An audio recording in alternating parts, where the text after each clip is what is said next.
తెలంగాణలో కాంగ్రెస్ పార్టీని అధికారంలోకి తీసుకురావడంలో ఎంతోమంది కార్యకర్తలు లీడర్లు పనిచేశారు. సో అందరి కష్టం ఫలించి తెలంగాణ రాష్ట్రంలో కాంగ్రెస్ పార్టీ అధికారంలోకి వచ్చింది. కాంగ్రెస్ పార్టీ అధికారంలోకి వచ్చిన తర్వాత కూడా చాలామంది సీనియర్ నాయకుల్ని కాంగ్రెస్ పార్టీ పట్టించుకోవడం లేదనే విమర్శలు కూడా బహిరంగంగానే వినిపిస్తున్న పరిస్థితి కనబడుతుంది.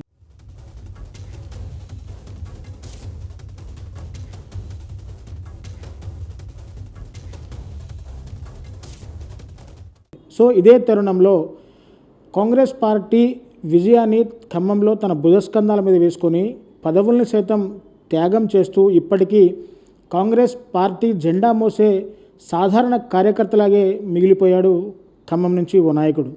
సో పూర్తిగా జూబ్లీహిల్స్ ఎమ్మెల్యే మాగంటి మరణాంతరం అక్కడ ఆశావాహుల్లో ఈ కాంగ్రెస్ ఖమ్మం సీనియర్ కాంగ్రెస్ నేత కూడా ఆ ఆశావాహుల్లో ఉన్నారు. మరి పార్టీ అధిష్టానం ఆ సీటు కేటాయిస్తుందా లేదా అనేది తదితర అంశాలు ప్రస్తుతం మనతో నాయకుడు అందుబాటులో ఉన్నారు. ఒకసారిగా మహమ్మద్ జావేద్తో మాట్లాడదాం. సో మహమ్మద్ జావేద్ యాక్చువల్గా ఖమ్మం జిల్లా నుంచి సీనియర్ కాంగ్రెస్ పార్టీ నాయకుడిగా ఉన్నారు. ప్రస్తుతం టౌన్ సిట్టింగ్ ప్రెసిడెంట్గా కూడా ఉన్నారు. సో ప్రస్తుతం జావేద్ గారు, సో చెప్పండి, పూర్తిగా కాంగ్రెస్ పార్టీ విజయ తీరాలు చేర్చడానికి మహమ్మద్ జావేద్ ఎంతో కష్టపడ్డాడు. పార్టీని భుజస్కంధాల మీద వేసుకొని, అంటే బీఆర్ఎస్ పార్టీకి ఆ రోజు బీఆర్ఎస్ పార్టీని ప్రశ్నించే నాయకులు కూడా కరువైన రోజుల్లో ఖమ్మం నుంచి మహమ్మద్ జావేద్ తన గొంతుని తన గళాన్ని వినిపిస్తూ కాంగ్రెస్ పార్టీని విజయ తీరాల్లో చేర్చడంలో కీలక పాత్ర వహించారు. సో పూర్తిగా కాంగ్రెస్ ఇప్పటివరకు జావేద్కి సముచిత స్థానం ఇవ్వలేదని కామెంట్స్ కూడా బహిరంగ వినిపిస్తున్నారు. దీని మీద మీరేం చెప్తారు? ముందుగా మెగా9 టీవీ ప్రేక్షకులకి యాజమాన్యానికి నమస్కారాలు. ఇక్కడ జావేద్ అనేవాడు ఆ రోజు ఉన్నటువంటి పరిస్థితుల్లో బట్టి కాంగ్రెస్ పార్టీ నగర కాంగ్రెస్ పార్టీ అధ్యక్షుడిగా వేయటం మూలాన నేను ఆ పని చేయగలిగా అని చెప్పేసి అనుకుంటా ఉన్నా. అయితే నేను చేసిన అనే దానికంటే కూడా నేను వేసినటువంటి కమిటీలు ఏవైతే ఉన్నాయో, నగర కాంగ్రెస్ కమిటీ దగ్గర నుంచి మొదలు పెడితే డివిజన్లలో డివిజన్ అధ్యక్షుల్ని 60 డివిజన్లలో వేయడమే, అదే రకంగా అన్ని విభాగాల అధ్యక్షులు కలిసి పనిచేయటం, కలిసికట్టుగా మేమందరం కలిసి పోరాటం చేస్తే ఆ రోజు వీళ్ళందరూ వెనుక నిలబడేసరికి నాకు ధైర్యం వచ్చి ఆ రోజు పువ్వాడ అజయ్ చేస్తున్నటువంటి కార్యకలాపాలని వ్యతిరేకించి ఆయన చేస్తున్నటువంటి ప్రజా వ్యతిరేక విధానాలను ఖండించి ఆ రోజు సిపిఎం సిపిఐ పార్టీలు కూడా మాతో కలిసి రావడము, ఆర్టీసీ ధర్నాల దగ్గర నుంచి మొదలు పెడితే ఇక్కడ రైతు బజార్ సమస్య దగ్గర నుంచి ఖమ్మంలో అనేక సమస్యల మీద కలిసి పోరాటం చేయటము, అదే రకంగా ప్రజలందరూ కూడా మూకుమ్మడిగా లేదు కాంగ్రెస్ పార్టీ వస్తేనే మనకు ప్రజాపాలన లభిస్తుందని చెప్పేసి అనుకోవటం, ఆ రోజు భట్టి విక్రమార్క గారు ఖమ్మం జిల్లాలో అనేక కార్యక్రమాలు చేయటం, రైతు యాత్ర దగ్గర నుంచి మొదలు పెడితే ట్రాక్టర్ ర్యాలీలు, సైకిల్ యాత్ర, అదే రకంగా ఏదైతే హాస్పిటల్స్ విజిట్, కోవిడ్లో కాంగ్రెస్ పార్టీ కార్యకర్తలు పనిచేయడము,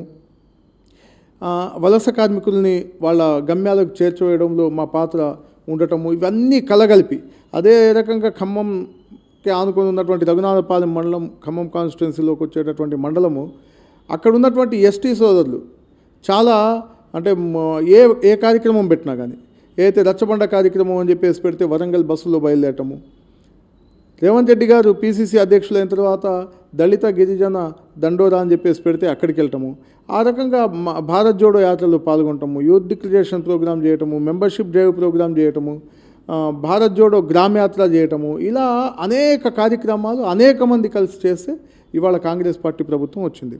ఆ కాంగ్రెస్ పార్టీ ప్రభుత్వంలో ఇవాళ కొన్ని జరుగుతూ ఉన్నాయి. పాత కాంగ్రెస్ అనేటటువంటి డివిజన్ అధ్యక్షులనైతే ఆ డివిజన్లో ఆ రోజు పోటీ చేయడానికి కూడా మనిషి లేనప్పుడు ఆ పోటీకి దిగి వాళ్ళకున్నటువంటి అన్నిటినీ కూడగట్టుకొని ఆ రోజు 10 కార్పొరేషన్లో 10 కార్పొరేటర్లను గెలిపించుకోవడం జరిగింది. ఇదంతా ఏ ఒక్కడి వల్లనూ సాధ్యమయ్యేది కాదు. నేను నగర కాంగ్రెస్ పార్టీ అధ్యక్షుడిగా ముందున్నా, నా వెనక అనేక మంది బలగంలాగా ఉండి వాళ్ళందరూ కలగలిపి నన్ను ముందుకు నెడితే ఈ కార్యక్రమం చేయడం జరిగింది. సో జావేద్ గారు, కొత్త నీరు వచ్చి పాత నీరుని తన్నుకుపోయినట్లుగా కాంగ్రెస్ పార్టీలో కొత్తగా వచ్చిన నాయకులంతా కూడా పాత కాంగ్రెస్ నాయకులను తొక్కేస్తున్నారు. వాళ్ళకి ఎటువంటి పదవులు రానివ్వట్లేదు, ఎటువంటి ఆశాజనకమైన పదవులు కానీ, నామినేటెడ్ పోస్టులు కానీ, ఎటువంటి పోస్టులు కూడా రానివ్వకుండా కొత్త కాంగ్రెస్ నాయకులు ఆధిపత్యం చెలాయిస్తున్నారని చెప్పేసి బయట విస్తృతంగా ప్రచారం జరుగుతుంది. దీని మీద మీరేం చెప్తారు? ఆనాడు కాంగ్రెస్ పార్టీకి ఓట్లేద్దామని చెప్పేసి ప్రజలందరూ ఎప్పుడైతే అనుకున్నారో అప్పుడు కొత్త నాయకత్వం వచ్చి ఇక్కడ జాయిన్ కావడం జరిగింది. ఆ నాయకత్వం పక్కన వచ్చేటటువంటి వాళ్ళు స్వతహాగా ఖచ్చితంగా ఫాలోవర్స్ వస్తుంది కాబట్టి వాళ్ళు కొంచెం వాళ్ళ నాయకత్వంలో వాళ్ళు పదవుల్లో ఉన్నది కాబట్టి పెత్తనం చలాయించడం సర్వసాధారణం. దానికేం కాంగ్రెస్ పార్టీ కార్యకర్త కుంగిపోడు. కాంగ్రెస్ పార్టీ కార్యకర్త 10 సంవత్సరాల పాటు కాంగ్రెస్ పార్టీ ప్రభుత్వంలో లేకపోయినా కానీ పోరాడినటువంటి కార్యకర్త ఇంకొక 5 ఏళ్ళు పోరాటం చేయడానికి కూడా సిద్ధపడతాడు తప్పితే అదేం నేను అనుకోను, అట్లేం ఉండదు. కాంగ్రెస్ పార్టీ ఖచ్చితంగా ప్రతి ఒక్కళ్ళకి అవకాశాలు ఇస్తుందని అనుకుంటాను. అంటే మహమ్మద్ జావేద్ అనే వ్యక్తి కూడా ఇప్పుడు కాంగ్రెస్ క్యాబినెట్లో ఉన్న అతిపెద్ద leader, Madhira MLA, deputy CM Mallu Bhatti Vikramarka కూడా అత్యంత సన్నిహితుడు, అత్యంత ఆప్తుడనే మీకు చెప్తున్నారు. సో ఇంత క్యాడర్లో అంటే డిప్యూటీ సీఎంకి నమ్మిన బంటులాగా ఉన్న జావేద్ని ఇప్పటివరకు ఏ నామినేటెడ్ పోస్టుకి ఎంపిక చేయడం లేదంటే అసలు కాంగ్రెస్లో ఏం జరుగుతుందంటారు?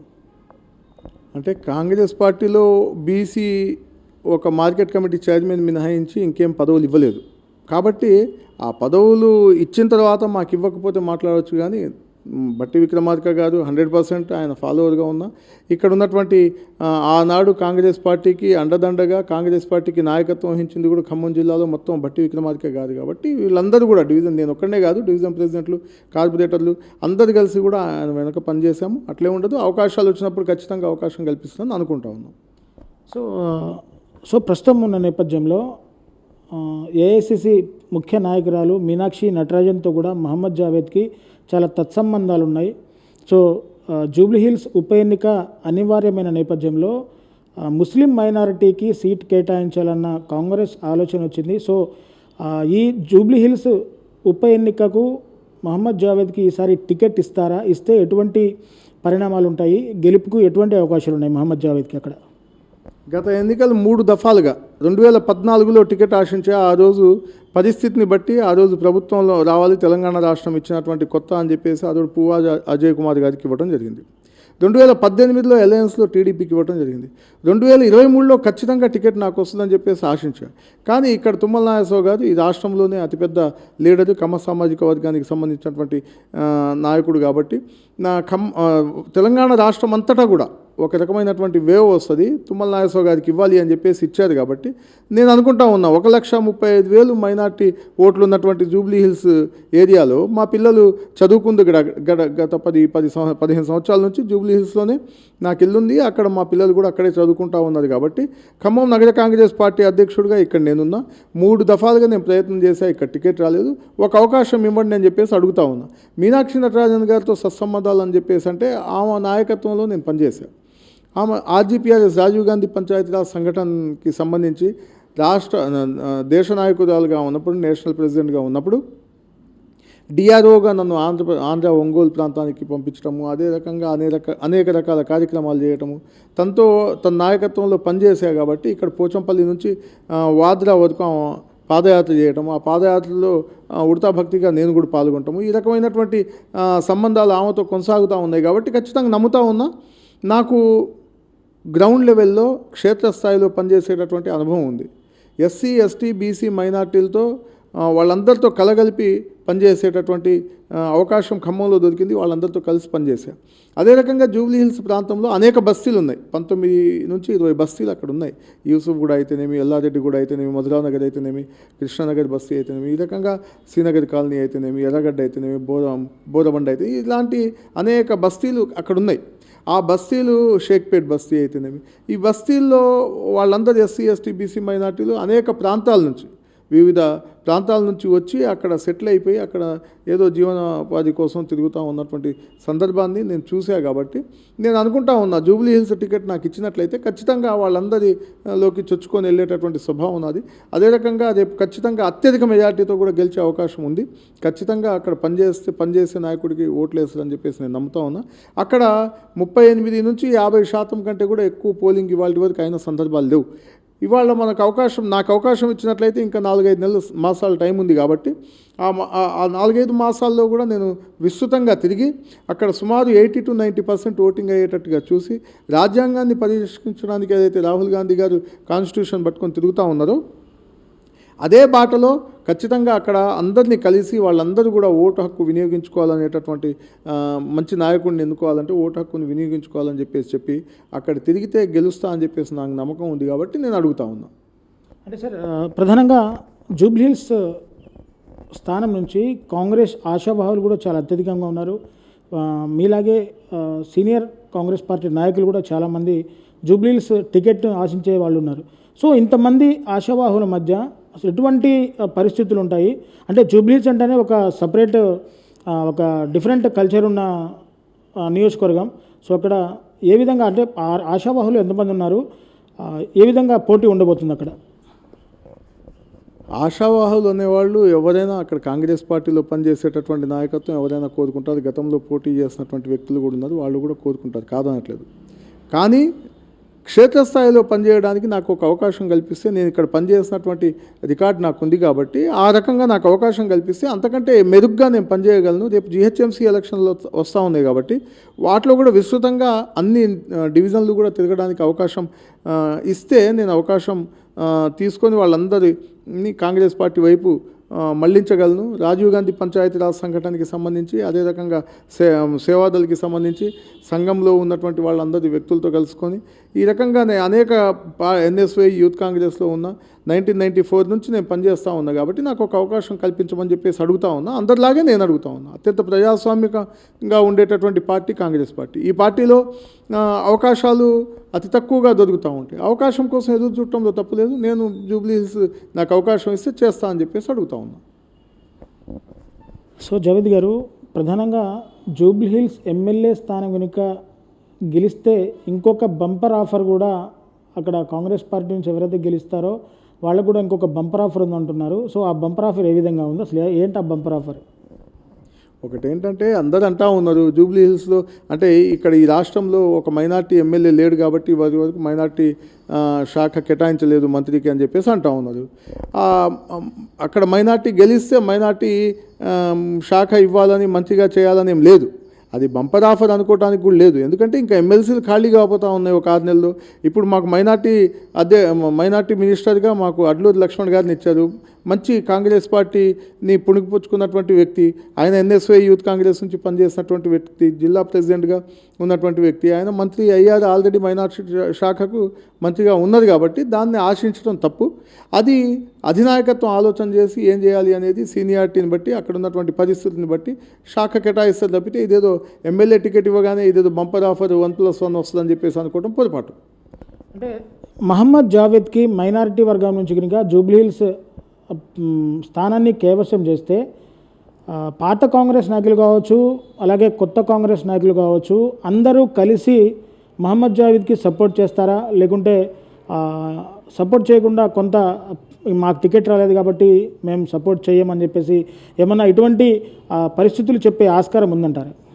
కాంగ్రెస్ పార్టీలో నేను ఎన్ఎస్వై నుంచి పనిచేస్తూ ఉన్నా. ఖమ్మం నియోజకవర్గాన్ని చూసుకున్నట్లయితే పార్లమెంట్లో నాదెళ్ల భాస్కరరావు గారు ఇక్కడ సంబంధం లేనటువంటి వ్యక్తి, రంగయ్య నాయుడు గారు ఇక్కడ సంబంధం లేనటువంటి వ్యక్తి, రేణుకా చౌదరి, ఇలా అనేక మంది వస్తూ ఉంటారు.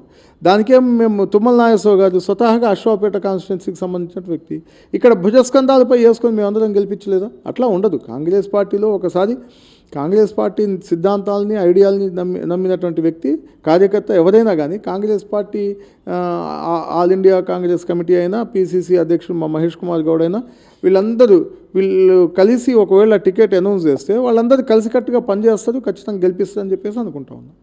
సో జూబ్లీహిల్స్ నుంచి మైనారిటీ వర్గం నుంచి మహమ్మద్ జావేద్ గినిక గెలిస్తే అక్కడ జావేద్ ఎటువంటి కార్యక్రమాలు చేస్తారు? ఇప్పటికీ జూబ్లీహిల్స్ అంటే చాలా అది పెద్ద ధనిక కాన్స్టిట్యున్సీ కూడా అని చెప్పేసి అంటూ ఉంటారు. సో అలాంటి కాన్స్టిట్యున్సీస్లో మహమ్మద్ జావేద్ గినిక ఒకవేళ గెలిస్తే అక్కడ ఎటువంటి అభివృద్ధిని చేస్తారు? ఆల్రెడీ అక్కడ ఎట్లాంటి అభివృద్ధి ఉంది ప్రస్తుతం? మీరు జూబ్లీహిల్స్ అనగానే అదో పెద్ద అంటే చాలా రిచ్ పీపుల్ ఉంటారు అనేటటువంటి కాన్సెప్ట్ నుంచి పక్కకి రావాల్సిన అవసరం ఉంది వాళ్ళ. ఎందుకంటే అది కొంతవరకు మాత్రమే ఆ రకమైనటువంటి అది ఉంది. 19-20 బస్తీలు అక్కడ, ఆ బస్తీల్లో నివాసం ఉండేటటువంటి వాళ్లకు సరైన సదుపాయాలు ఇవాళ వరకు కూడా గత 3 టర్ముల నుంచి ఉన్నటువంటి ఎమ్మెల్యే ఏం చేశారో తెలియదు. కానీ కనీసం ఆ డ్రైనేజ్లైనా అక్కడ ఉన్నటువంటి చిన్నపాటి వర్షానికి మొత్తం ఆ గల్లీలు మొత్తం మునిగిపోవటం, కానీ అక్కడ అతిపెద్ద సమస్య 1,35,000 మైనార్టీలు నివాసం ఉండేటటువంటి ప్రాంతంలో ఖబ్రస్థాన్ ఎప్పుడో అప్పుడు పాత సమయంలో పెట్టినటువంటి ఖబ్రస్థాన్ తప్పితే ఇవాళ ఖబ్రస్థాన్కి వాళ్ళు వెళ్ళాలంటే నానా యాతన పడుతున్నటువంటి పరిస్థితి ఉంది. అదే రకంగా మీకు ఏదైనా గ్రేవ్ యార్డ్ అయినా, శ్మశాన వాటికైనా, ఖబ్రస్థాన్ అయినా అలాంటి ఇంకా అక్కడ ఉన్నటువంటి వీటన్నిటి మీద పనిచేయటం, అలాగే బోరబండ ఏరియాల్లో కొన్ని బస్తీల్లో యువకులు అంటే 8-9వ తరగతి చదివి అనేక కేసుల్లో ఇరుక్కొని వాళ్ళు చదువుకోలేక, పై చదువులకు వెళ్ళలేక ఏదో పని కోసం ఎత్తుక్కుంటున్న సందర్భాన్ని నేను చూసాను. కాబట్టి వాళ్ళందరినీ కూడా అప్లిఫ్ట్మెంట్ చేసి ప్రభుత్వ పథకాలు వాళ్ళందరికీ చేరేటట్టుగా చేసి ఖచ్చితంగా వాళ్ళందరినీ ప్రయోజకులుగా మార్చడానికి ప్రయత్నం చేస్తా. అదే రకంగా ఏదైతే కాంగ్రెస్ పార్టీ ఇస్తున్నటువంటి ప్రభుత్వ పథకాలు ఉన్నాయో వాటన్నిటి గురించి చెప్పి మీకు మహిళల గురించి ప్రత్యేకంగా బస్సు ఫ్రీ ఇవ్వటం వల్ల ఇవాళ ఆ జూబ్లీ హిల్స్ గల్లీల్లో బస్తీల్లో ఉండేటటువంటి అనేక మంది మహిళలైనా కానీ పురుషులైనా కానీ రోజు ఏదో ఒక పనికి వెళ్ళాలి. ఈ జూబ్లీ హిల్స్ ప్రాంతంలో ఉన్నటువంటి రిచ్ పీపుల్ ఇంటికి వీళ్ళు పని కోసం వెళ్ళాలన్నా కానీ రావడానికి పోవడానికి అయ్యే ఖర్చు 50-100 రూపాయలు. ఇది ఫ్రీ ఉచిత బస్సు వల్ల వాళ్ళకు ప్రయాణ సౌకర్యం ఫ్రీగా ఉండటం వలన వాళ్ళు వెళ్ళి పని చేసుకొని బతకగలుగుతూ ఉన్నారు. అదే రకంగా వాళ్లకు ప్రభుత్వం 500 రూపాయలకి సిలిండర్ ఇవ్వటం వల్ల కూడా చాలా వాళ్ళకు సుమారు 11-12 అమ్మేటటువంటి సిలిండర్ 500-600 రూపాయలు వాళ్ళకి మిగిలేటటువంటి పరిస్థితి. అదే రకంగా మీకు అనేక సంక్షేమ కార్యక్రమాలు ప్రభుత్వ పథకాలన్నింటినీ వాళ్ళందరికీ చేర్చి రేపు ఇవ్వబోయేటటువంటి అనేక మంది ఇళ్ళు లేనటువంటి వాళ్ళందరికీ కూడా ఇళ్ళు కల్పించేటటువంటి పని చేస్తా అని చెప్పేసి చెప్తా ఉన్నాం. జావేద్ గారు, మీరు ప్రస్తుతం ఖమ్మం నగర కాంగ్రెస్ ప్రెసిడెంట్గా ఉన్నారు. సో ఖమ్మం నగర కాంగ్రెస్ ప్రెసిడెంట్గా ఉన్న మీరు జూబ్లీ హిల్స్ నియోజకవర్గం నుంచి కూడా ఎమ్మెల్యే టికెట్ ఆశిస్తున్నారు. అసలు ఏ విధంగా పాసిబిలిటీ అవుతుంది? ఒకటేంటంటే ఏదైతే ఖమ్మంకి సంబంధించి ఖమ్మం నియోజకవర్గంలో 2019 నుంచి 2023 వరకు ఖచ్చితంగా ఈ టికెట్ నాదే, ఇంకెవరు ఇక్కడ పోటీ చేయడానికి కూడా లేదు అని చెప్పేసి నేను అందరితో మాట్లాడిన తర్వాత వాళ్ళందరూ కూడా కాదు మేము పోటీ చేయము, నువ్వే పోటీ చేయని చెప్పేసి అంటే నేను తిరిగిన సందర్భంలో ఒక కాంగ్రెస్ పార్టీ ప్రభుత్వంలో రావాలంటే ఖచ్చితంగా పెద్ద నాయకుడు తుమ్మల నాగేశ్వరరావు గారు లాంటి నాయకుడు కాంగ్రెస్ పార్టీలోకి వస్తూ ఉంటే వాళ్ళని ఆహ్వానించాం. ఆ రోజు ఏఐసిసి మా general secretary incharge KC Venugopal గారు ఢిల్లీ పిలిపించి అక్కడ నాకు చెప్పారు, మైనార్టీలు ఈ రాష్ట్రంలో తెలంగాణ రాష్ట్రంలో ఎవరు లేరు, మీరు గ్రౌండ్ వర్క్ చేశారు, భారత్ జోడో గ్రామ యాత్ర చేశారు కాబట్టి ఖచ్చితంగా మిమ్మల్ని రాష్ట్రంలో ఎక్కడో ఒక చోట వాడుకుంటాం, మంచి స్థానం కల్పిస్తాం. మీది వాళ్ళ తుమ్మల నాగేశ్వరరావు గారిని మనం తీసుకోవటం వల్ల ఈ రాష్ట్రంలో ఒక వేవ్ వస్తుంది, చరిష్మా వస్తుంది, దానివల్ల మన ఖమ్మం నియోజకవర్గంతో పాటు ఇంకొన్ని నియోజకవర్గాల్లో కూడా ఇంపాక్ట్ ఉంటుంది అనేటటువంటి ఆలోచనతో తీసుకుంటా ఉన్నాం అని చెప్పేసి హామీ ఇవ్వటం జరిగింది. ఆ హామీలో భాగంగా నేను అనుకుంటా ఉన్నా ఇవాళ వరకు మీకు కరీంనగర్ సిటీ ప్రెసిడెంట్కి అక్కడ సుడా చైర్మన్ ఇచ్చారు, శాతవాహన అర్బన్ డెవలప్మెంట్ అథారిటీ. మహబాద్లో సిటీ ప్రెసిడెంట్కి ఇచ్చారు ముడా చైర్మన్ మహబూబ్ నగర్కి. అదే రకంగా వరంగల్ సిటీ ప్రెసిడెంట్కి ఇచ్చారు ఉడా. అదే రకంగా నిజామాబాద్ సిటీ ప్రెసిడెంట్కి ఇచ్చారు NUDA, Nizamabad urban development authority. మరి ఖమ్మానికి సంబంధించి ఇవాళ వరకు సుడా ఇంకా వేయలేదు. అంటే నేను అనుకుంటా ఉన్నా ఈ రాష్ట్రంలో నా అవసరం ఉంది, ఈ రాష్ట్రానికి సంబంధించి కాంగ్రెస్ పార్టీలో మైనార్టీ నాయకుడిగా ఎవరు లేదు కాబట్టి ఏదైనా అవకాశం కల్పిస్తారనేటటువంటి ఆశతో ఇప్పుడు సంవత్సరం నుంచి నేను ఖాళీగా ఉన్నా. సిటీ నగర కాంగ్రెస్ పార్టీ అధ్యక్షుడిగా ప్రభుత్వ పథకాలని ప్రజల్లోకి తీసుకెళ్ళటమే తప్పితే ఇంకా నాకు బాధ్యత కానీ నా వెనక ఉన్నటువంటి డివిజన్ అధ్యక్షులైతే నాతో పాటు పనిచేసినటువంటి కార్పొరేటర్లు పోటీ చేసినటువంటి వ్యక్తులైతే వాళ్ళందరూ కూడా కొత్త నాయకుల దగ్గరికి వెళ్ళినా కానీ వాళ్ళకి సమయం అంటే మంత్రి గారు బిజీగా ఉండటం వల్ల వీళ్ళకి సమయం ఇవ్వలేకపోవడం, వాళ్ళందరూ నన్ను ఆశ్రయించడం జరుగుతూ ఉంది. కాబట్టి ఏదన్నా ఒక అవకాశం నాకు కల్పిస్తే ప్రభుత్వంలో ఖచ్చితంగా వాళ్ళందరికీ అవకాశం కల్పించినట్టుగా అవుద్దని చెప్పేసి నాకు భావిస్తూ ఉన్నా. కాబట్టి ఇవాళ ఒక అవకాశం వచ్చింది, జూబ్లీ హిల్స్ స్థానం ఖాళీ అయింది. ఆ స్థానంలో నాకు అవకాశం ఇస్తే నేను పోటీ చేస్తా అని చెప్పేసి అడగటంలో తప్పులేదు. కాబట్టి నేను జూబ్లీ హిల్స్ స్థానాన్ని అడుగుతా ఉన్నా. ముఖ్యంగా ఖమ్మం జిల్లాకి సంబంధించి ఇక్కడ కార్యకర్తలందరూ కష్టపడి అంతమంది ఎమ్మెల్యేలని ఉమ్మడి జిల్లాకు సంబంధించి 9 మంది ఎమ్మెల్యేలని గెలిపించుకున్నారంటే మాకు ఒక అవగాహన ఉంది. భట్టి విక్రమార్క గారు చేస్తున్నటువంటి ప్రయాణాల్లో, ఆయన చేస్తున్నటువంటి యాత్రల్లో నేను పాల్గొన్నా. ఏదైతే హాస్పిటల్ విజిట్స్ ఏదైతే ఉందో ఆ విజిట్స్లో పాల్గొన్నా, డబుల్ బెడ్రూమ్లు చెక్ చేయడానికి ఏదైతే తిరిగారో దాంట్లో పాల్గొన్నా. ఇవన్నీ అవగాహన ఉంది కాబట్టి జూబ్లీ హిల్స్ ప్రత్యేకంగా అక్కడ ఉన్నటువంటి అంటే మా కుటుంబం నేపథ్యం, అక్కడ ఉన్నటువంటి మా రిలేషన్స్, అక్కడ ఉన్నటువంటి మా ఏదైతే బంధువులతో పాటు మిత్రులు ఎవరైతే ఉన్నారో వాళ్ళందరూ కూడా నాకు సపోర్ట్గా నిలబడతామని చెప్పారు. ఖచ్చితంగా నాకు అవగాహన ఉంది క్షేత్రస్థాయి నుంచి పనిచేయడానికి కాబట్టి, బూత్ లెవెల్ వర్కర్ని కాబట్టి ఖచ్చితంగా అక్కడ ఉన్నటువంటి 326 బూతుల్లో కూడా నేను పనిచేసి అక్కడ ఖచ్చితంగా గెలిచే అవకాశం ఉంది.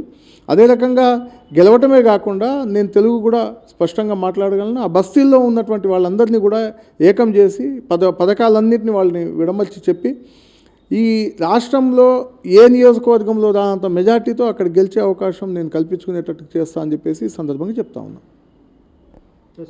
చూశారు కదా, పూర్తిగా ఖమ్మం సీనియర్ కాంగ్రెస్ పార్టీ నాయకులు మహమ్మద్ జావేద్కి పూర్తిగా తెలంగాణ రాష్ట్రంలో అలాగే ఉమ్మడి ఖమ్మం జిల్లాలో ప్రతి నియోజకవర్గంలో పెద్ద నాయకులతో కలిసి తిరిగిన క్షేత్రస్థాయి అనుభవం ఉంది. ఖచ్చితంగా జూబ్లీ హిల్స్ టికెట్ మహమ్మద్ జావేద్గా నాకు ఇచ్చినట్లయితే ఖచ్చితంగా అక్కడ ఉన్న 326 బూత్ లెవెల్లో ప్రతి ఒక్క బూత్ లెవెల్లో ఎంతమంది ఉన్నారు, వాళ్ళకి ఏ విధమైన వాళ్ళ జీవితం గడుపుతున్నారు, ఒకవేళ పార్టీ నన్ను గుర్తించి నాకు అక్కడి నుంచి టికెట్ ఇస్తే కనుక ఖచ్చితంగా తెలంగాణ రాష్ట్రంలో కాంగ్రెస్ పార్టీ ఏ విధంగా అయితే గెలిచిందో జూబ్లీ హిల్స్ స్థానం నుంచి కూడా నేను అంతే మెజారిటీతో గెలిచి అక్కడ ఉన్న పేద ప్రజలందరికీ కాంగ్రెస్ ప్రభుత్వం ఇస్తున్న పథకాలను ప్రతి ఒక్కరికి వర్తింపజేసేలా నా కృషి ఉంటుంది.